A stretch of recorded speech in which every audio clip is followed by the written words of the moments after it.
Paradise Beach, matatagpuan sa Bantayan Island.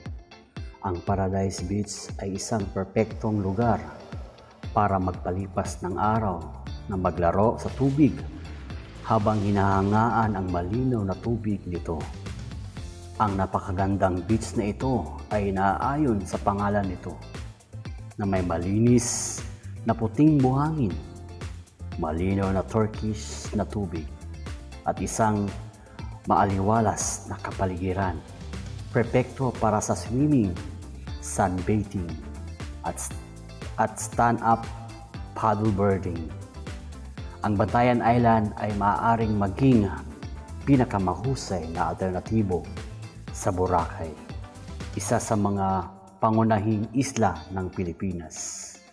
Panagsama Beach, Mualboal, isang kanlungan para sa mga diver at snorkelers. Ang Pinagsama Beach ay kilala sa buong mundo para sa Sardine Run nito, isang nakakaibighaling underwater phenomenon kung saan milyong sardinas ang bumubuo ng umiikot na vortex. Maaari ka ring magkatagpo ng mga sea turtles at iba pang marine life sa beach na ito. Siguradong magiging masaya ang mga mahilig sa diving dahil ang dalampasigan ay may malinaw na tubig na nagpapasaya sa inyo sa paligid. Kung ikukumpara sa iba pang mga resort sa Mualboal, nag-aalok ang Panagsama Beach ng mga malawak na hanay ng budget-friendly na mga options sa accommodations mula sa mga guest house hanggang sa maliliit na resort.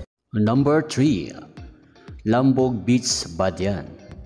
Ang Cebu ay karaniwang mayroong maraming malinaw na tubig beach na makakasira sa iyo, kabilang ang Lambog Beach. Bukod sa malinaw na tubig nito, ipinagmamalaki rin ng Lambog Beach ang mga dramatikong bangin, luntiang halamanan at mahabang kahabaan ng ginintuang buhangin. Matatagpuan sa bayan ng Badian, ang Lambog Beach ay parang isang nakatagong hiyas dahil nag-aalok ito ng tahimik na kapaligiran at kamangamanghang tanawin. Ang Lambog Beach ay hindi gaanong commercial na binuo kumpara sa ibang mga beach sa Cebu. Ito ay perpekto para sa paglalakad na walang sapin sa paa, paglalangoy at pagre-relax.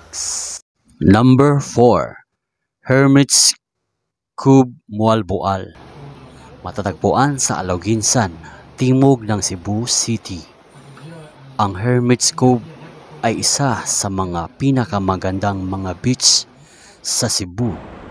Ang tahimik na kuweba na ito ay nag-aalok ng isang mapayapang pagtakas na may malinaw na tubig at maraming coral reef. Perpekto ito para sa snorkeling at diving. Sikat din ang kayaking at paddleboarding dito. Ang pasukan ng kuweba ay nangangailangan ng maikling trek o boat ride na nagpipigil sa mga casual na bisita at nagbibigay ng mas intimate na karanasan.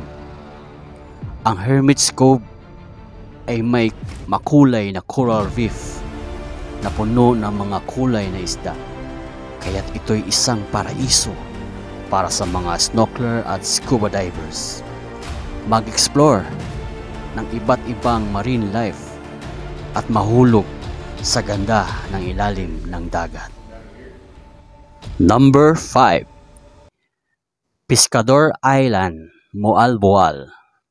Ang Pescador Island ay isang sikat na diving at snorkeling spot dahil sa mayamang marine biodiversity nito.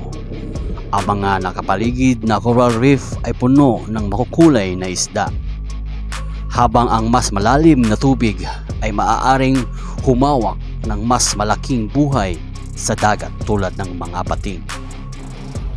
Ang isang natatanging tampok ng Pescador Island ay isang underwater cave na na-access ng mga nakaranas ng mga divers. Nagdaragdag ito ng isa pang dimension sa karanasan sa diving. Gayunpaman, hindi tulad ng iba pang mga isla. Ang Pescador Island ay walang white White Sand Beach. Ang isla ay halos sakop ng mga coral rock. Number 6. Virgin Island, Bantayan Island. Virgin Island ay isang maliit na isla, paraiso na matatagpuan lamang sa baybayin ng Bantayan Island sa Pilipinas. Ito ay kilala para sa kanyang idyllic kapaligiran.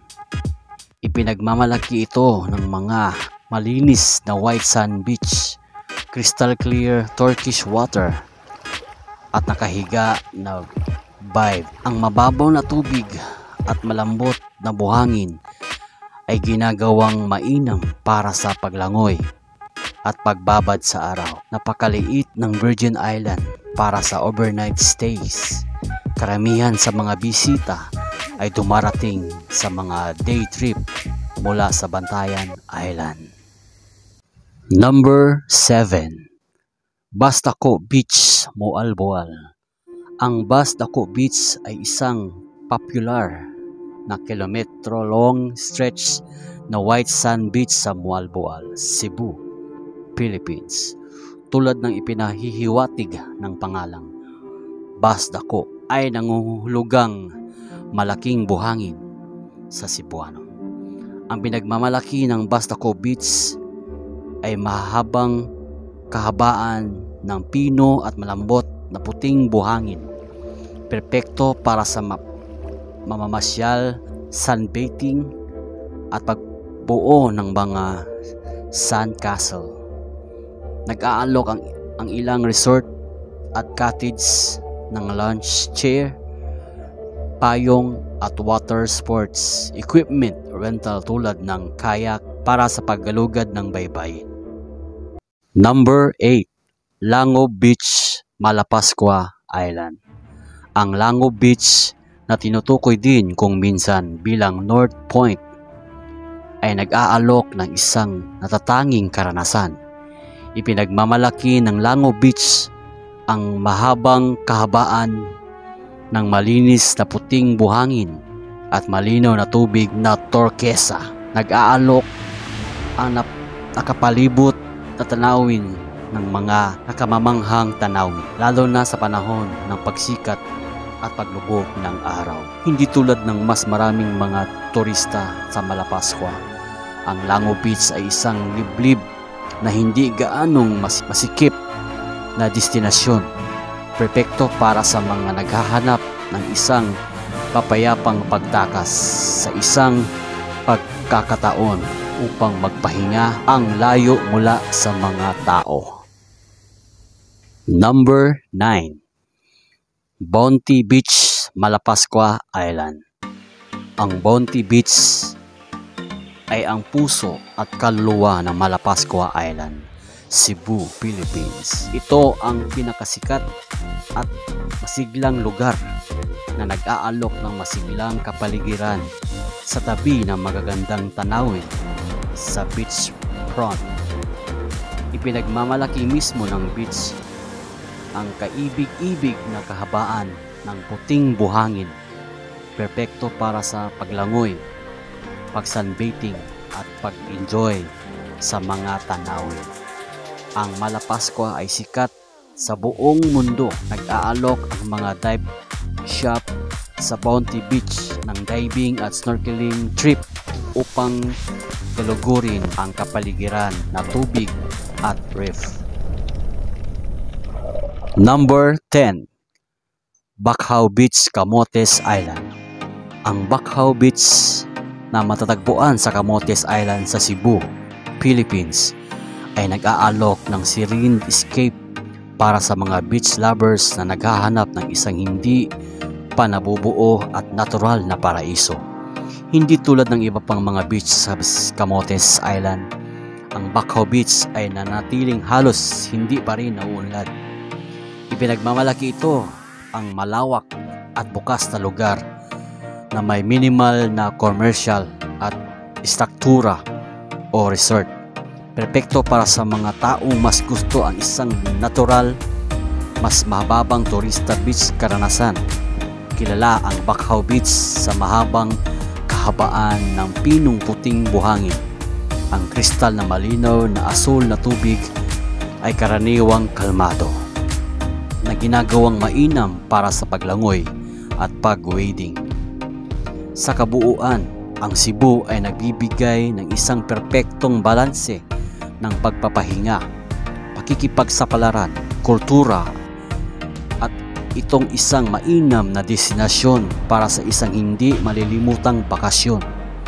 Ang pagbisita sa mga pinakamagandang beach na ito sa Cebu ay tiyak na magiging isang destinasyon, ay magiging isang desisyon na nagbabago sa buhay. So ano pang hinihintay nyo? Thanks for watching.